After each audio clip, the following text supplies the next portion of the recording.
Welcome to True Drew Podcast, your source for all things Nancy Drew. I'm your host, Avery, and on this podcast, we'll discuss everything from the Nancy Drew books, to computer games, to movie adaptations, and TV shows. Nothing is off the table. So if you're a True Drew, you'll definitely want to tune in for this podcast. Hey guys, and welcome back to another episode of True Drew Podcast, where today we're going to be discussing another episode of the 1970s Nancy Drew and Hardy Boys TV show. So today we're going to be talking about Season 1, Episode 12, and the name of that episode is The Mystery of the Ghost Rider's Cruise. And it's kind of crazy to think we're almost done with Season 1, the episodes that are dedicated to Nancy Drew at least. So next week we're going to be covering episode number 14, and then we'll take a break for a while and eventually go back to do season 2 of this TV show. So I don't know, when I started this episode, when I figured out that Nancy was going to be on a cruise ship, I was like, oh no, there's going to be so many disasters, because in the Nancy Drew books, Nancy has boating accidents like every other chapter, so I didn't have a lot of high hopes for this episode. But honestly, this has been one of my favorite episodes so far. I really liked the Pirates Cove episode, the Whispering Walls. Like, I think the only episode that hasn't been my favorite in this TV show is the Diamond Triangle episode, but all of these I've really enjoyed. So you guys are probably used to this by this point, but usually I just jump right into my direct quotes and notes for these TV show episodes, so let's go ahead and do it. So Nancy and George are getting ready to go on this cruise, and this is no Royal Caribbean. Like, this boat, I mean, it's a nice boat, but it's definitely not like the cruise ships that we see today that are like 20 stories or something insane. But I feel like this boat looks like the Queen Mary, which is, I think, isn't that the boat that's parked out like it's somewhere off the coast of California? Like, can somebody confirm? Because it looks really familiar to me. Also, do you park a boat or do you dock a boat? Like, it goes in a slip? Like, I don't know any maritime terminology. I'm a landlubber. You're not going to see me on the high seas anytime soon. So we get all these shots, exterior shots of this big cruise ship, and then we get these shots of someone with gloves on, and they're looking at pictures of this guy. His name is John Adams, and he's apparently a very famous mystery novel writer, and he's going to be on this cruise that Nancy and George are going on. I don't know why, but this whole episode I kept thinking of Murder, She Wrote. Like, little things would remind me of that show, but I was here for it. But then we see this person with the gloves writing a really creepy note, and it says, "Castling to protect King.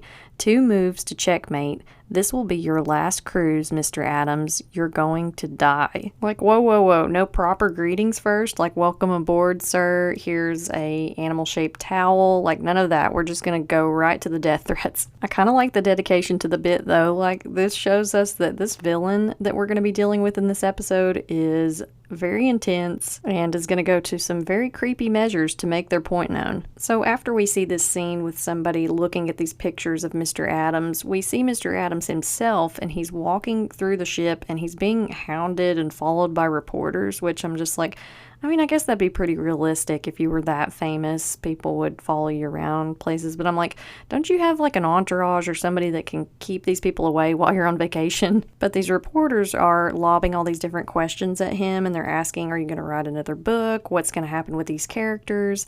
And he's basically like, if you knew anything, if you actually read these books, you would know that this character's already retired and this one doesn't put up with this other stuff. And it's kind of funny because he talks about the characters as if they're real people. We also see Nancy, Ned, George, and Carson kind of approaching where all these reporters are around Mr. Adams. And he's also got his niece with him. Apparently she is kind of his part-time secretary, and he's answering those last few questions as they walk up. And then Mr. Adams turns to them and addresses them, and apparently he knows Carson, and Nancy and George are going on this cruise together with him. I don't know, I guess must be an old family friend. Carson seems to know everybody, or everybody knows Carson. I guess it's kind of the territory that comes with being a distinguished lawyer. But we also have to pause here a second and talk about Nancy's sundress. Like, her sundress game is super strong. She's wearing this really pretty striped sundress and hat. Like, she looks like she's ready for this vacation. But if there's anything we know about Nancy Drew, this is not going to be just a vacation. There's definitely going to be a mystery involved. And we kind of get some of that foreshadowing with the first shots of this episode, but also as they're getting ready to leave, Ned says, "Nancy, please be careful. Like, you're always getting into these dangerous situations. I did think it was interesting because Nancy does kiss Ned on the cheek. Like, this is the most affection that she's shown him through the entire first season of the show. At least I think so. But it's funny because Ned is kind of friend-zoned in this show, a lot like he is in the books at times. But I feel like in the books, it's a little more clear, like Nancy and Ned are dating. In the show, it's just kind of like Ned wants to date Nancy, but Nancy just doesn't give him the time of day. So Carson and Ned see Nancy and George off and wish them a happy cruise, and then Mr. Adams said they need to go to the purser, and this is such a foreign concept to me. Like, I've been on a cruise, but I was like, what is it with rich people bringing all their expensive valuables on a ship to just go out in the middle of the sea? Like, why? I don't really understand. Like, I understand bringing money with you, but like antique brooches and like things like heirlooms, like I don't know why you would bring that. With Nancy's track record with boats, I think I would leave everything at home. We also get some further foreshadowing as to how this boat trip is going to go, because Ned and Carson are walking off the ship and down the gangplank, and Ned's like, I don't know, I just don't feel very good about Nancy's safety on this trip, and Carson's like, no, they're going to have a wonderful time. So as the ship is getting ready to make way and go out into the ocean, the captain comes down and talks to Mr. Adams and makes this big deal of just saying, hey, welcome aboard, hope the accommodations are to your liking. And I was just like, wow, okay, this guy is apparently very, very important. Like, we already know that he's a mystery novelist, and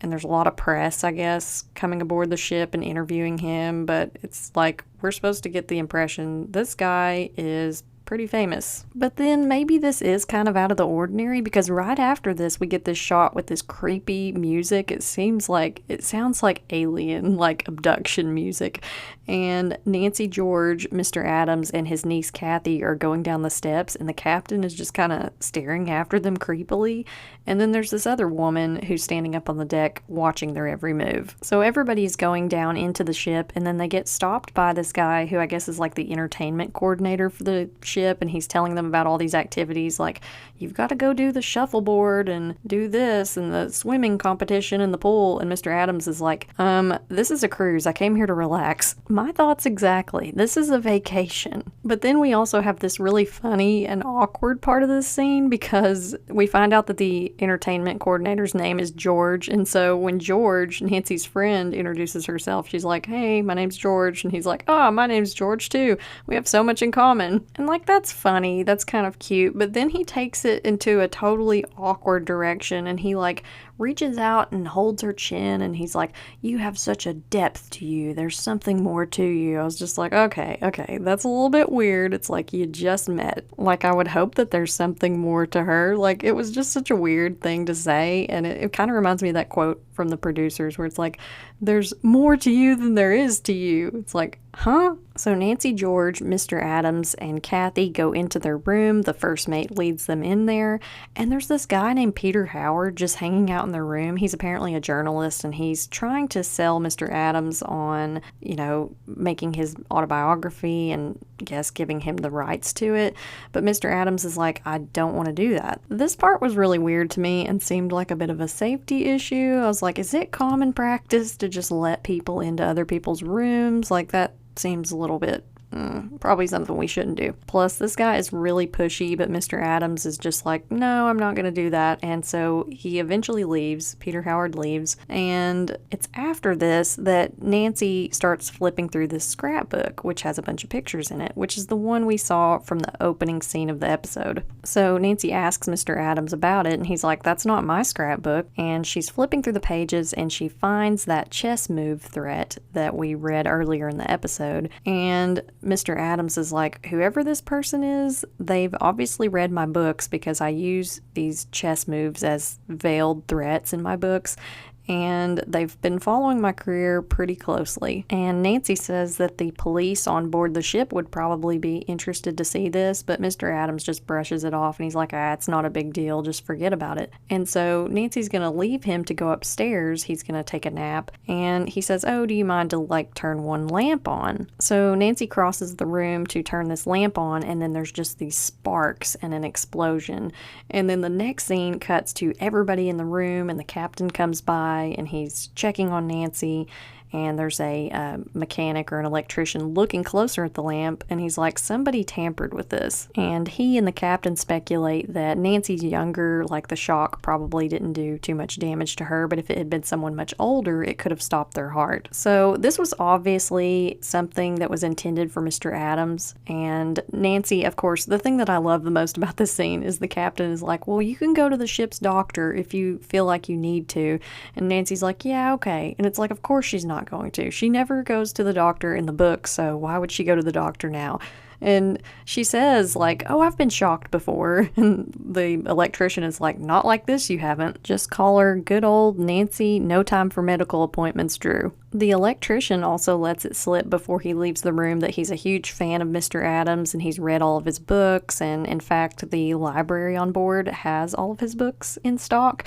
And so we kind of file this away for later because he would know about the chess threats inside the books. And then he obviously has some knowledge of rewiring lamps. So, kind of suspicious. The next note that I have down has to do with George's haircut. So George has actually chopped her hair off in this episode. It's much shorter than it was in previous episodes. And honestly, I like this because I feel like in the earlier episodes, she looked a little bit too similar to Nancy. Like her hair was actually more red than Nancy, which was kind of throwing me off. But I like that George has shorter hair because she has shorter hair in the books. I don't know if this was the actress's choice or if the people over the show were kind of like, hey, we need to like have George look a little bit more like she was supposed to in the books, but I appreciated it. So the next few scenes, we see Nancy and George getting ready for dinner on board the ship, and George starts asking Nancy, like, why are you pacing so much? And Nancy is obviously working out the details of this new mystery, and George is like, I'm sorry I asked. But they get to discussing it further, and George is like, you can't think that somebody actually meant to murder Mr. Adams. And Nancy's like, well, there was a note left. The lamp in his room was tampered with. Like, all of these things are adding up. And so then she starts speculating who would have access to his estate if something were to happen to him. And George says, probably his niece, Kathy. Suspect number 2. So after this conversation, George goes down to dinner, and Nancy says she needs a little more time to get ready. So we see her fixing her hair, and then she goes up onto the deck of the ship, and apparently there's a lot of fog rolling in, and the captain comments that this is not good weather for them to be sailing through. And we as the audience see someone in a coat. We don't see their face or who they are, but they're sneaking around on the deck of the ship, and Nancy's unaware that they're there. And this person goes down into like the mechanical part of the ship and wires something into a box. It looks pretty important. I have no idea what it is, but I was like, that's probably not good. But who do we know that knows about electrical things? Probably that guy who came to fix the lamp in Mr. Adams' room. So the next scene of this episode cuts to Nancy. She's met up with George at dinner, and Nancy is wearing a pretty ambitious headband, if I do say so myself. It looks like a Mayday pole and a headband had a baby, because it's like the headband and then all these flowers and kind of streamers coming off of it. It's quite a statement. But we see Nancy sit down next to the captain, who is having dinner with everybody at their table, and she asks him if there's any way she can see the passenger list, and he says, no, that's classified. I can't give that out to just any passenger. And Mr. Adams, who's sitting next to Nancy, he kind of clues into what she's doing, and he says, hey, it's not a big deal. This was an accident. I don't think anybody was trying to tamper with that lamp or trying to kill me. And he's like, we see mysteries everywhere. I write mysteries for a living. We're bound to see mysteries where there aren't any. And while this conversation is going on, the entertainment director, coordinator guy, he comes over and he says hi to George, and he says, hey, I saved the first dance for you. And George looks less than thrilled. But a few seconds later, we see George and George dancing together on the dance floor, and then Nancy is dancing with Peter Howard, the guy who was trying to get Mr. Adams to sell the rights to his autobiography that he hasn't even written. But this guy is just arrogant and kind of gross. Like, he's just like, Nancy says, I'm not going to be your stepping stone to Mr. Adams. Like, you're not going to butter me up to just get to him and get what you want. And Mr. Howard is just like basically saying, I always get what I want. And so Nancy says, is that so? And she deliberately leads him across the floor and bumps into another couple and switches partners. And this other partner just so happens to be the electrician. He must be also a naval officer. I don't know. He's a jack of many trades. He's wearing the naval officer uniform, but it's the guy who examined the lamp in Mr. Adams' room. And so he and Nancy start chatting. And it's at this point when this woman, the woman that was actually staring at everybody as they were coming on board the ship, her name is Adrienne. She comes over and introduces herself, and Kathy and Mr. Adams let her sit at the table. And there's these funny scenes where, because Adrienne says, oh, it looks like everybody's enjoying themselves and out there dancing. And then it cuts to George and George. And George, the entertainment conductor, the entertainment coordinator, steps on George, Nancy's friend's foot. And so it's just hilarious. And George Fane is just like, it's okay, George, I have another foot, it's fine. But you can tell from her face, she's just like, I don't want to be here. I don't want to be dancing right now. This is like the worst thing that I could be doing right now. But after this, there's a series of things that happen. Mr. Adams walks out to get some air on the deck, and he's got his pipe with him.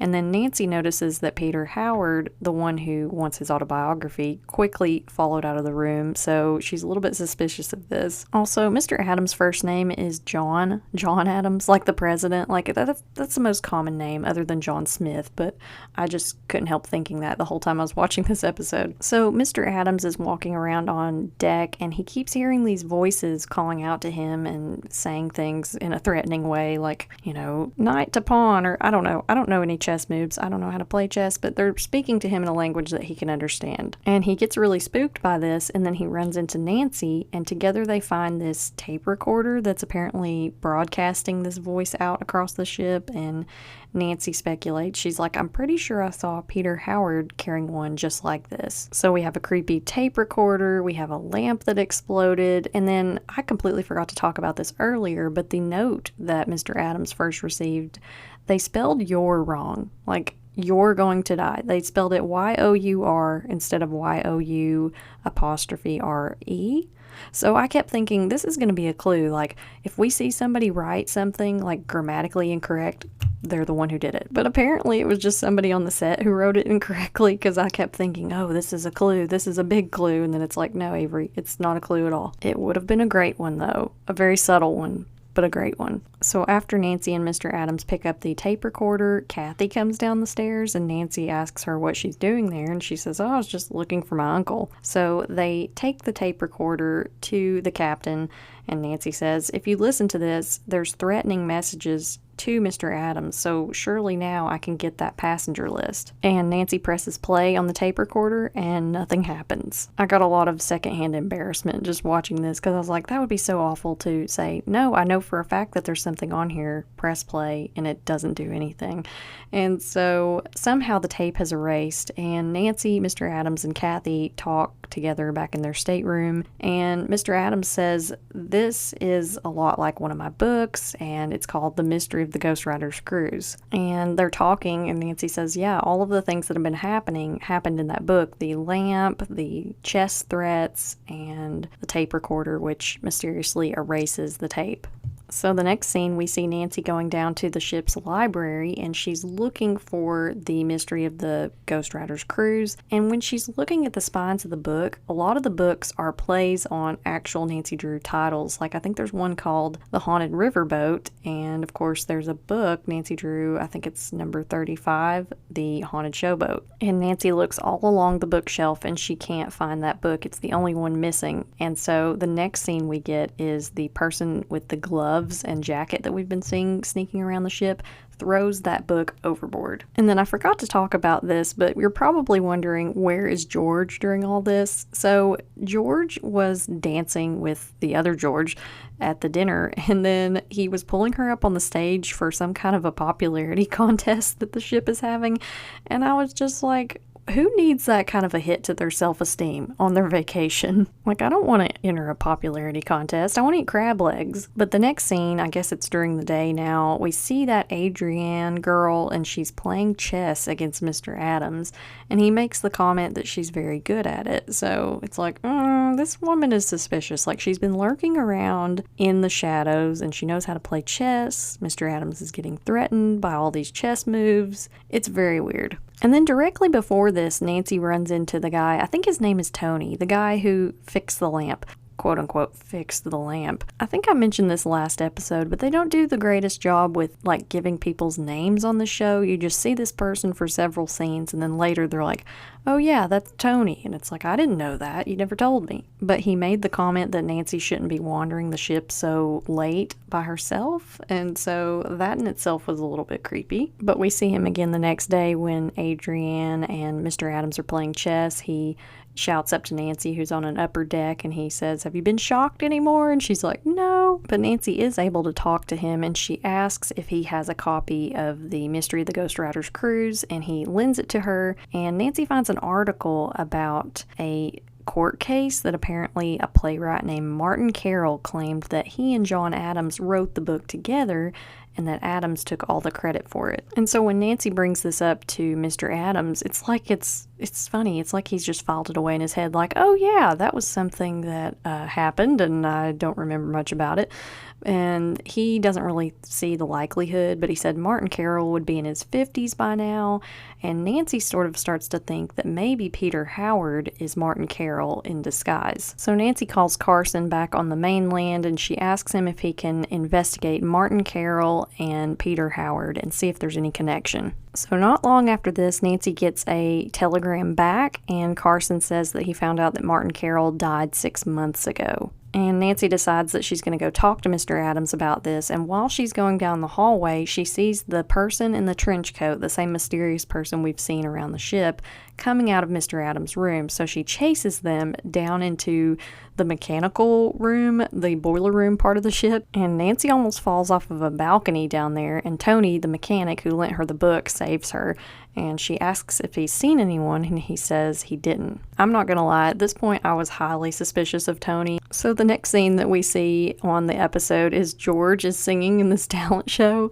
and you can tell that she doesn't want to be up there. Like, she's been put up to this by the other George, and so she's singing this song, and the lyrics are like, golly gee, what have you done to me? And it's just like, you could tell she's really annoyed at being in this talent show. But she gets interrupted by the captain, who's like, there's been a tidal wave. And I was wondering if like the Poseidon adventure had any influence on this, but it apparently came out right before this. So of course everyone on the ship is freaking out, and if they knew that Nancy was on the ship and her track record, they'd be even more scared. But they all start getting these life jackets, and George goes up to the other George, and she is asking him, like, is it really bad? Like, is this storm gonna take the ship down? And he's like, no, everything's fine. And then she says, you've got Titanic written all over your face. I thought that was pretty funny. But it turns out that the tidal wave was fake, so apparently the bridge radar was tampered with. I guess that's what that person was doing earlier when they wired that thing into that box where it wasn't supposed to be. So the captain is really upset with Nancy, and he says, how did you know that that tidal wave was faked? Did you do something? Did you tamper with our radar system? And Nancy's like, no, I knew. I can't tell you exactly how I know yet, but basically someone is trying to get Mr. Adams to relive his mystery novel. And so Nancy runs off to find Tony, and they're talking, and he says that he knows about the Martin Carroll case, which is really suspicious. But he says Martin Carroll actually wrote a knockoff of the Mystery of the Ghost Riders Cruise, and I think he called it the Mystery of the Haunted Cruise, or just the Haunted Cruise. So Nancy runs up to the ship's library again, finds the correct book, and she looks in there to see what happens at the end, and apparently one of the characters gets pushed overboard, and so she knows that this is probably what's going to happen next to Mr. Adams.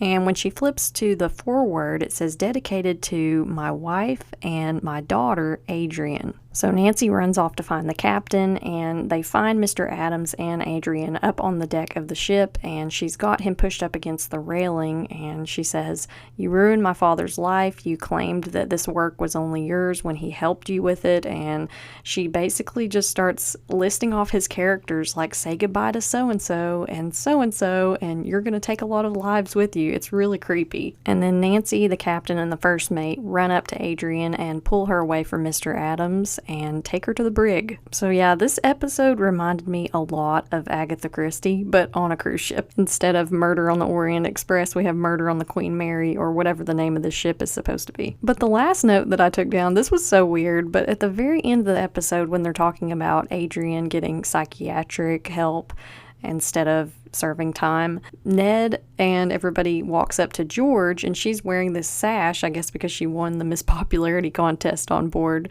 And Ned kind of flirts with George a little bit. He's like, "Oh, you look really nice, George." And I was like, this is weird. This is not canon at all. Like, I don't know. This show gets a lot of things right, but then as far as the casting and some of the things with the characters, I'm like, Ned would never flirt with George. Like, it's always like Ned and Nancy are kind of in game, so this was just kind of odd and out of place to me. So as far as some of the funny quotes from this episode, I already mentioned one, but I loved how George was looking at the other George, and she said, "You've got Titanic written all over your face." And then Mr. Adams, the writer, at one point said, "I can be very rude. It's a character trait I carefully acquired over the years." Now, let's talk about some of the things I liked and the things I didn't like about the Mystery of the Ghost Riders cruise. So I really liked the boat setting. There wasn't much that went wrong on the boat. I mean, there was, of course, like, someone was trying to kill this guy, but there wasn't any, like, meteors or anything, or the boat didn't sink, so that was a plus. And I also liked George and George, like, their whole dynamic. It was just kind of funny. And there wasn't anything that I really didn't like about this episode. I really enjoyed it. So I also like to do a thing in these TV show episodes where I discuss books and games that the episode reminded me of. There weren't too many games that this reminded me of, but the book that this instantly reminded me of was The Mystery of the Brass-Bound Trunk, because, of course, Nancy, Bess, and George are on this transatlantic cruise for that whole book. And when it comes to rating this episode, I would give it 4 magnifying glasses. This was probably one of my more favorite episodes from the TV show so far. So yeah, that concludes today's episode on the 1970s Nancy Drew TV show. For next week's episode, we're going to be talking about Season 1, Episode 14, Mystery of the Solid Gold Kicker. And this will be the last TV show episode we talk about for a little while. We'll go back into the books. Until next time, thank you for listening to this episode of True Drew Podcast. Can't get enough of the show? Then check out my subscription series, True Drew Files, available on Spotify and Apple Podcasts. To connect with me on social media, you can follow at True Drew Podcast on Instagram, or for business inquiries, you can email me at truedrewpodcast@gmail.com.